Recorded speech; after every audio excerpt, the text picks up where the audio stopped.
darkness, an all-consuming void. The moment my body struck the pavement, the world as I knew it ceased to exist.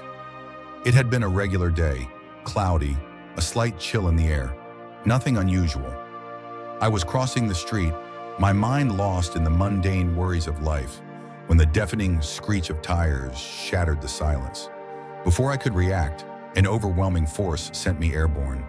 My vision blurred, time slowed, and pain shot through every nerve in my body as I hit the ground. Then nothing. But the nothingness did not last long. The first sensation I registered was the absence of pain, the heaviness of my body, the weight of existence. It was all gone. I opened my eyes, yet I did not see in the way I once had. Everything around me was bathed in a golden hue, shimmering with an otherworldly glow. I stood, or rather floated, above my own lifeless body, sprawled across the asphalt, surrounded by a growing crowd of people. I saw paramedics rushing, their voices urgent yet distant, as though I were hearing them from underwater. A woman in a red coat screamed into her phone. A man knelt beside me, his hands pressed firmly against my chest. "Stay with us. Come on, stay with us." I felt nothing but curiosity. I should have been terrified, but an overwhelming sense of peace enveloped me. It was as though I had been freed from all burdens, from every worry, every regret. A warmth beckoned me from behind, and as I turned, I gasped. Before me stretched an endless tunnel of light, pulsating with energy, inviting me forward.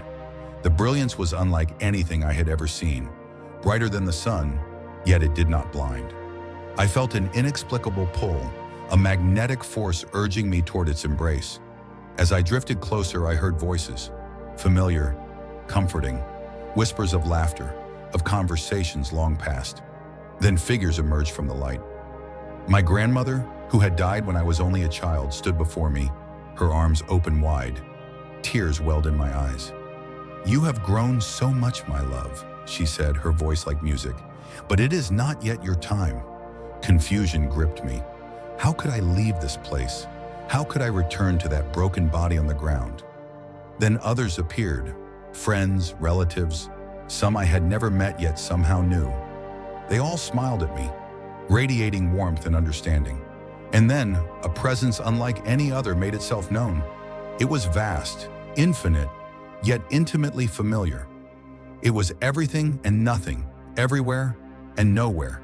The light pulsed around me, and suddenly my entire existence was laid bare.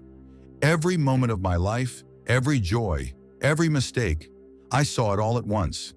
There was no judgment, only understanding. A profound truth settled within me.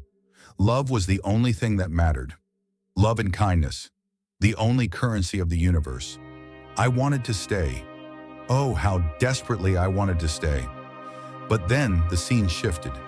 Images flashed before my eyes. My mother crumpled in a chair, sobbing uncontrollably. My best friend staring at his phone in shock, shaking his head in denial. My father gripping my lifeless hand in the hospital bed, whispering my name. "They need you," my grandmother said softly. "But this place, it's so beautiful. I don't want to go back to pain." A gentle hand touched my cheek. "There is more for you to do, more people to love, more lives to touch." I hesitated. Could I truly leave? Could I turn my back on this peace, this overwhelming love? The decision was mine to make. And then, in the distance, I heard something. A voice, a heartbeat, my heartbeat. The pull of the physical world gripped me, yanking me backward. The golden light faded, the warmth dissipated, and suddenly I was crashing back into a body that felt foreign and broken. Pain, searing, unbearable pain. My lungs burned as I gasped for air. Dim, flickering lights swam before my eyes. Voices shouted, hands pressed against my chest. I was back. It took weeks before I could fully comprehend what had happened. My injuries were severe.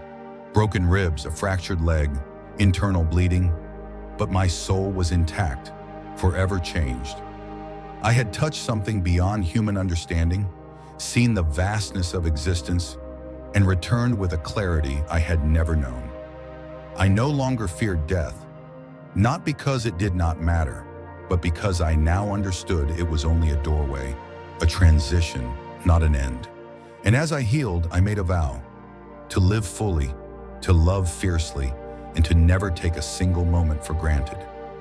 Because now I knew the truth. Life is precious, but what awaits beyond, that is even more beautiful.